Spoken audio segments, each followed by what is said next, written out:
شماي محبي شلام اللوخن كيف المريديو قصة مخدادة متخمي لخوة بيد دوزونا أدعوقانا أدعودابا فأني دانا كتاوى قديشة يعني ماري شمشيحة مجواب يول طالن لدعوقانا مخكوي لد عودابي البرناشا خمندي عسقيلي وفياما بيت عوداب البرناشا خمندي عسقيلي وخايا عودابي نخشوتا خمدي هيش بشي العسقيل فأدي إليه خسر أد يوخن الزيمي أد قبل خلي يعني أي شغل جاو خاين أدبر مشوتا مخكوت عقانا خمندي عسقيلي بسبب تنياتا أدبرناشا تبن ليله كافي تخاطر أدمجوبي يعني مسالة البرناشا الديل جاو عقانا فكبيرة جاوتا تمدي خينا نتلاني إلا اشتاقة ومصلوية بورقة وتحملتها قامت عوقانا قالت عوقانا كبير قالتا ياتي دا تحملتها يعني دا ريشتا أدبرناشا حتى أدبرناشا مهمين دركوا الآلهة كبير قالت بروخن ما هي الآدي لمو أنا قالوا قيلاي قيمة لدو عوقانا التيلي ويخشوا خن آلها إيلي رحوقا من خايلي فكبير قاتا يداروا خنصب آلها ويبرو خن أو آلها أد حبا داخل إيبي أتقابل أدي من دي أدي عوقانا فيخشوخن على إيلي رحوقا يعني إيوخن نشي أدالها لكن بالعكس أدان عوقانا بعدانا على إيلي بشقري وإلن وبعدانا أدالها إيمخ وطارا حب بشرابا مخيالا أدهار قال عوقانا دخلي مبارو إليهن قريب اللو هما دا أخمدان عوقانا على هباء دانا إيلي قريب إلن وإيلي محوبي بياني أدمن دي ليبن فامخلي سبب أدمن دي إيلي خسر على هوتا جاود خاي أدبرناشا كتاب قديشة يمبهيرن ويعني مد طالن علاقة إيتن بيني عوقانا وبيني خطيتا لكن إيبن كبيرة جهاتا أي شغل عوقانا بيد نعمة أد مارا إشوع مشيحة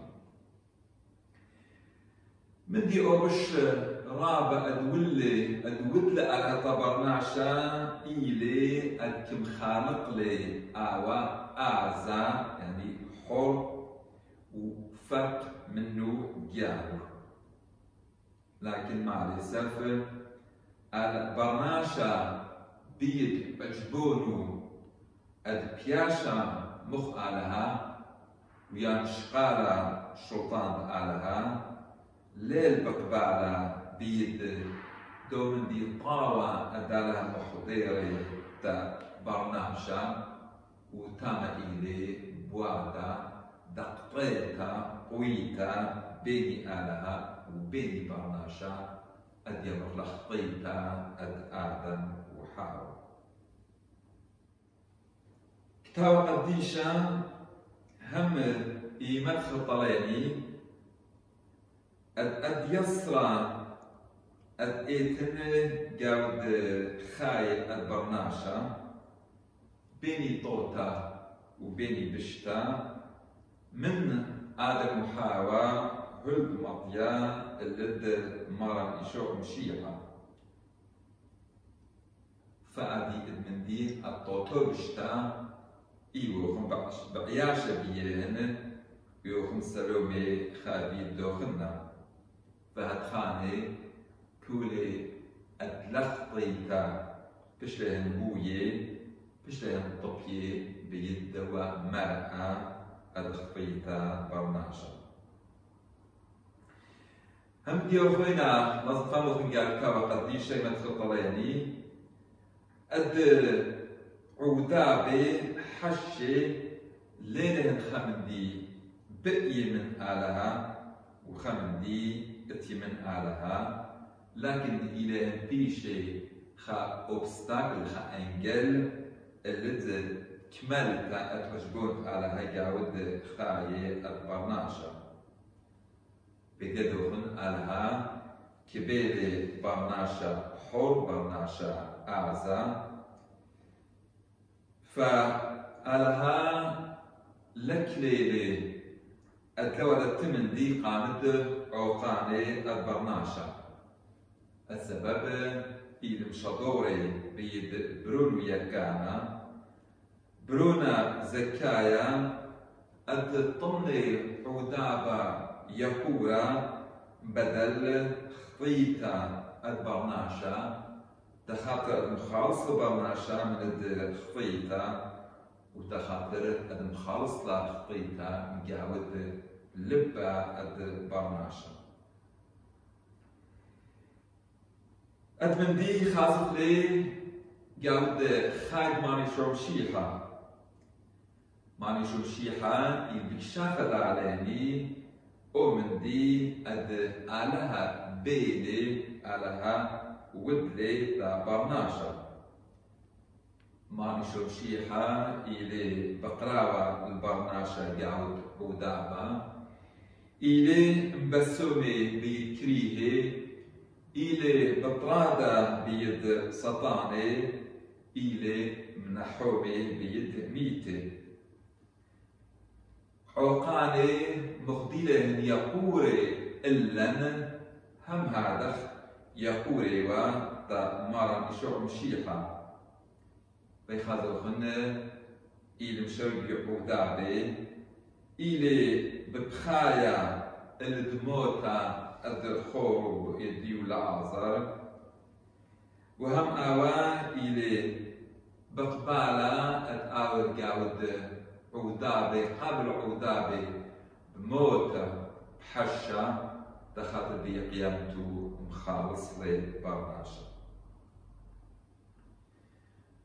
فالخرطة إباني أدهم تخميلو خن كبيرة جهتا بجاود زعيفوتا البرناشا عوقاني البرناشا دعداني لا البرناشا يداير اللي تقالها فبرناشا قاعد عوقانو يرايش ما قدرة زعيفي لي قاعد خايو وقامت آلها فبدأنا يراشو خن الديو خن بش كبيرة قريبة اللي تقالها بلادنا يراشو خن أد على إيلي أمن على إيبي الطايش خا تكلون الدياني سبب كبير كتير داوخن يا بسخوتا إيوخن بن شايا بيت علىها بيت عوقانا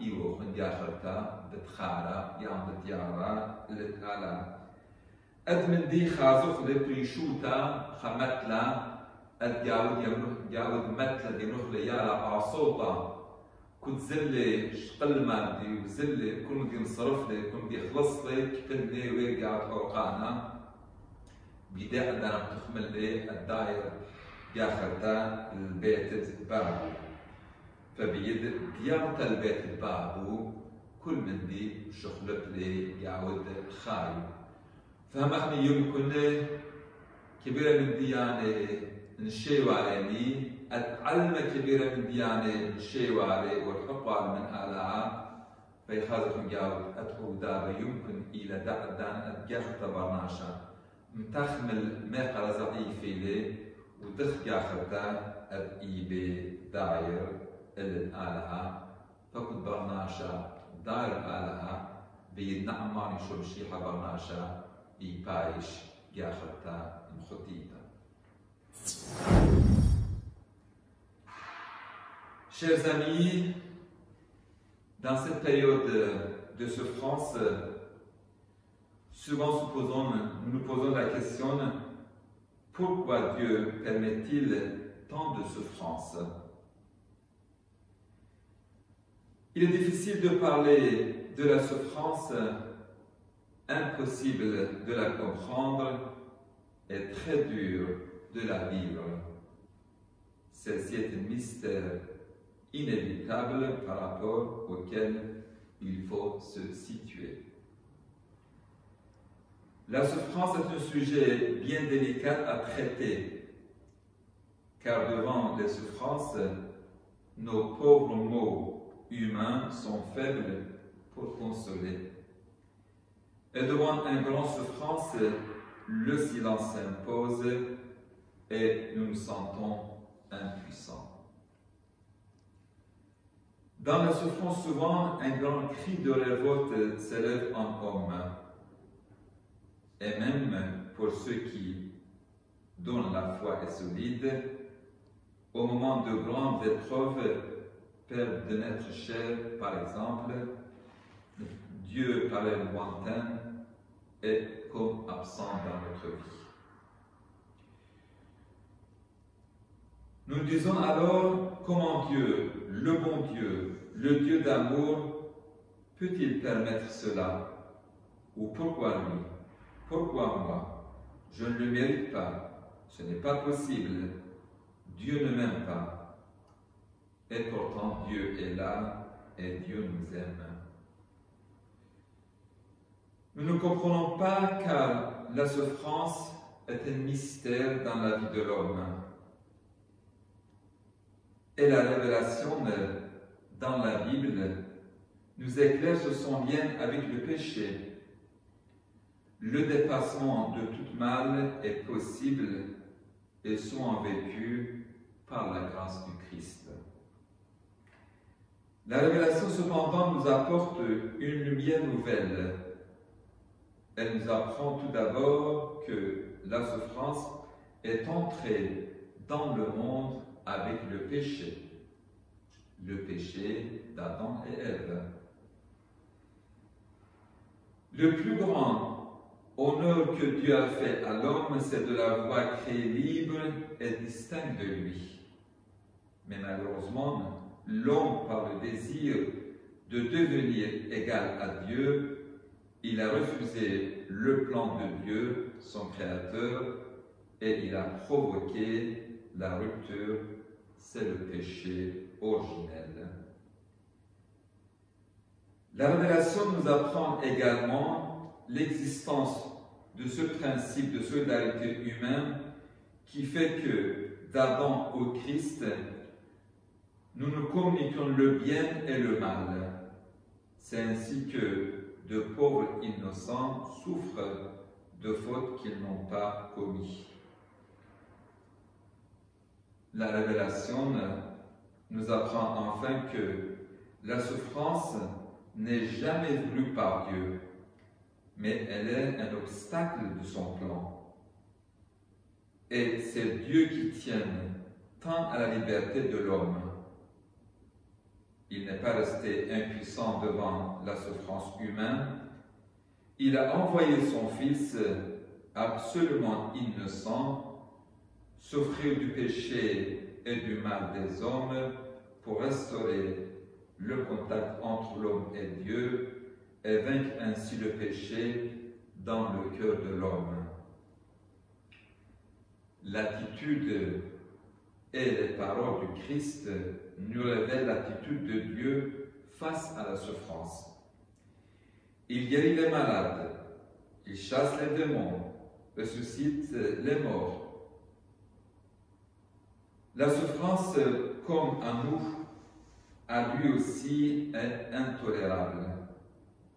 Il a pitié des foules, il pleure à la mort de son ami Lazare, il accepte lui-même de mourir pour mieux vaincre la mort par sa résurrection. Enfin, en nous révélant notre impuissance, la souffrance nous offre une occasion de revenir à Dieu. Quand nous prenons conscience de notre pauvreté et de notre fragilité, nous nous sentons plus que jamais dans la main de Dieu. Ce Dieu que nous oublions trop souvent dans les périodes de joie et d'abondance. Le Fils prodigue serait-il retourné vers son Père s'il n'avait pas été dans la souffrance et dans la misère? L'enfant prodigue peut être le cas de chacun de nous, et la souffrance peut aussi nous montrer un chemin de la conversion, et la joie peut jaillir de la souffrance. Amen.